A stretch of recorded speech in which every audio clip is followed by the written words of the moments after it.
the Chinese have done 3 or 4 different things in terms of narrative making around the crisis with India. One, of course, there is the usual spin through diplomatic channels, through their state media, blaming India consistently for the crisis. And we have to remember that the Chinese diplomatic capacity or establishment is, larger than India's by several orders of magnitude. And they also have not just the regular foreign service, but also their party establishment, the military establishment, all engaged in diplomacy with multiple countries, selling their point of view to other countries. And of course, their point of view has always blamed India for the crisis, has always asked India to compromise, always asked India to step back. Now, this is, of course, completely contrary to the facts. So that is one thing, the spin for the external audience. But internally, I think, is what is most important. You have to control the narrative internally.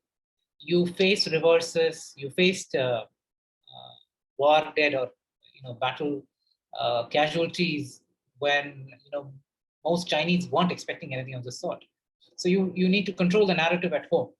So one thing is, of course, the first immediate reaction was to clamp down on information. Then we've seen Chinese citizens questioning the state narrative about the numbers dead. The Chinese have already acknowledged 4 killed and 1 big injury. But those numbers obviously don't make sense, and the Chinese citizens who actually questioned those numbers have actually been arrested, been imprisoned, sentenced, because there are laws in China that prevent you from insulting historical memories or insulting, shall we say, patriots, war dead, and so on, the memory of the dead. So China has used its laws to control the narrative inside. But China has also done something else, which is it was very quick to announce the numbers of casualties and the names of at least the numbers it wanted to announce. But it was also willing to announce the names of the 4 people who died, who they say died at the LAC. And this actually sort of works well with Xi Jinping's narrative of a combat-ready army. If an army doesn't have casualties, it's really not much of an army, right? You need to build up spirit. You need to build up this sort of national feeling by playing up battle casualties and so on. And this, of course, happened a whole year later, after the Chinese had observed how India treated its war dead. They were given full military honors when these bodies went back to their villages. People came out. There was a great deal of respect.